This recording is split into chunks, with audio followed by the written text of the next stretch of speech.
All right, shalom everybody. Rob Vanhoff here with TelosTorah and Rob on the Rock. I'm going to do a short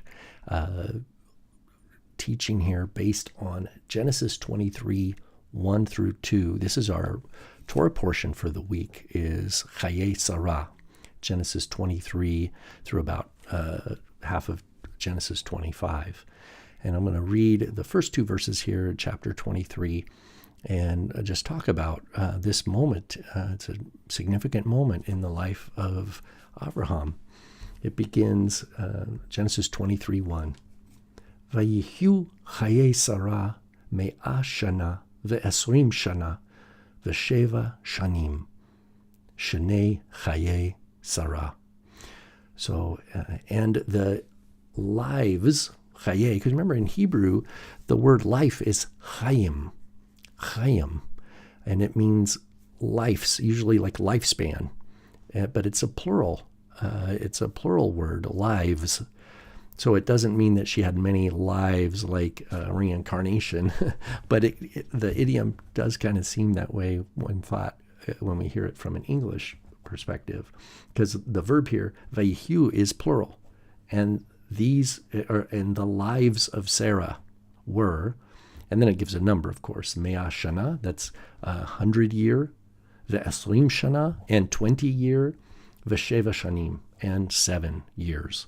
So we have 100, we have the word year 3 times. We have me'ah shana, that's 100 year. Ve'esrim shana, 20 year, we would say years, of course, in English. Ve'sheva shanim, and 7 years. And then we have a 4th time, shenei Chayyei Sarah, the years of the lives of Sarah. And then it tells us here in verse 2, what's next?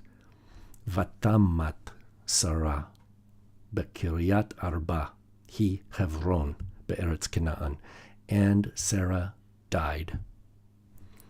Bekiryat arba, at Kiryat Arba, that's the name, hi Hebron, which is Hebron, at Hebron. In English, we spell that Hebron.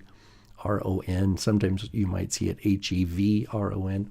Hebron, be'eretz Canaan, in the land of Canaan.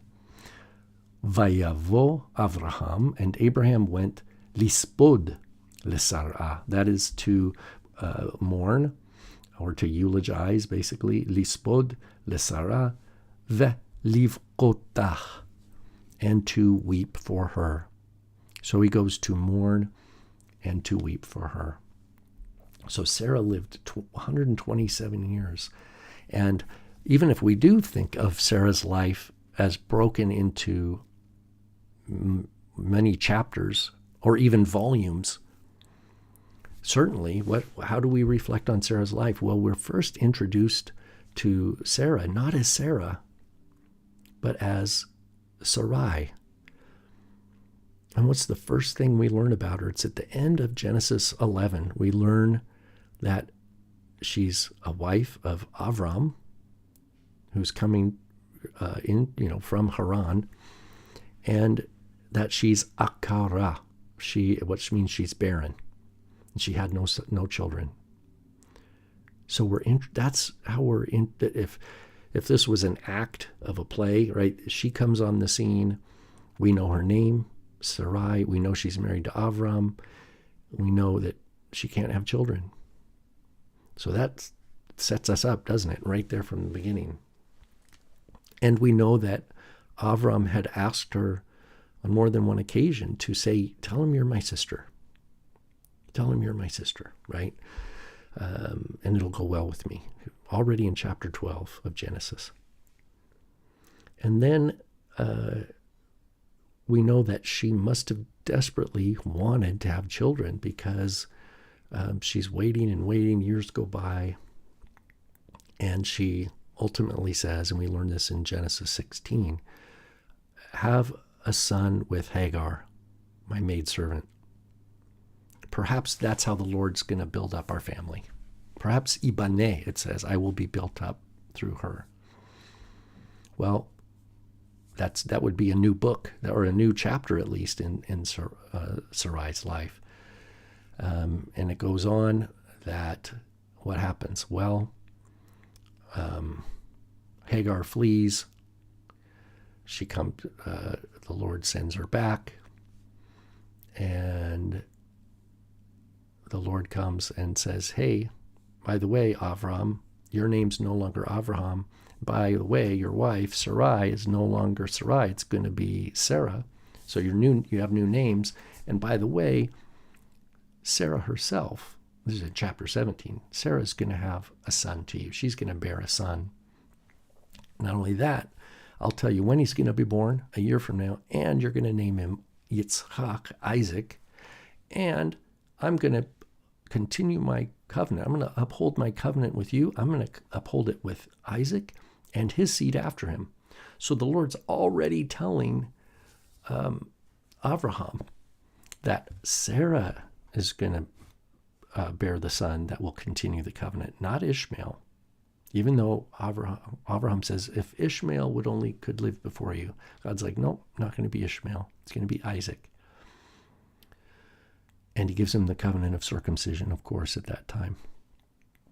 And then we know that Sarah, indeed, but chapter 21, the Lord does for her exactly like he promised.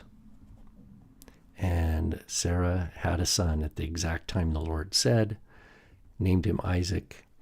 And she laughs and she says, all who hear will laugh with me. And she named him Laughter, or he will laugh. He laughs, Yitzchak. And this is laughter at the miracle. So this is now a new chapter, I would say, or a new volume of Sarah's life.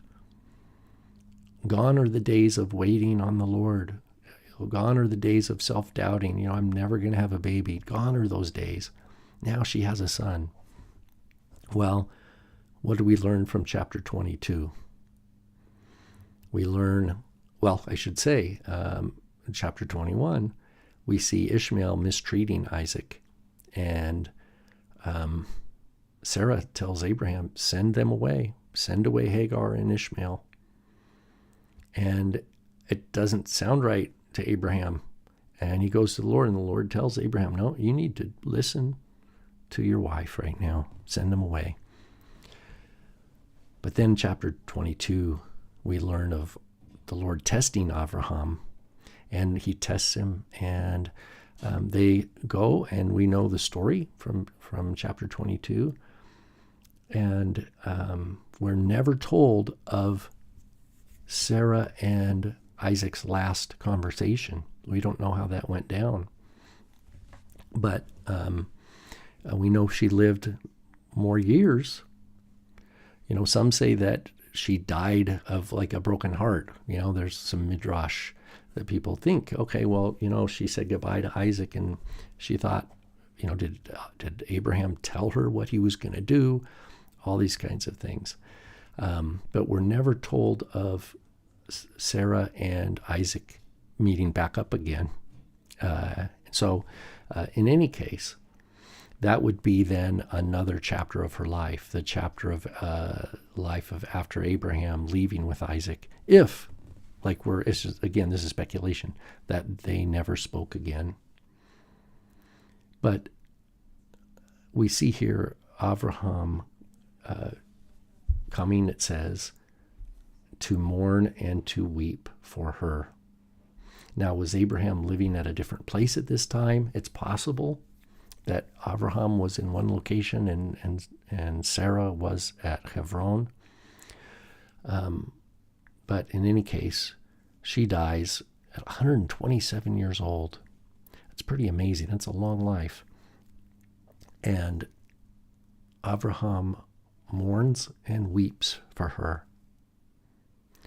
And if you just pause and imagine Abraham's perspective in that moment, thinking back all the way to Ur of the Chaldeans, Mesopotamia. And when did he first meet Sarai? And when they got married, and his love for her all these years. And all the things they'd been through. We only get a few things for us, preserved for us in the Torah. But certainly they had a whole lifetime together, and they saw God's faithfulness again and again and again. And so for here, what do you think? What do you think? What would be the things that Avraham would remember about her when he's mourning and when he's weeping for her?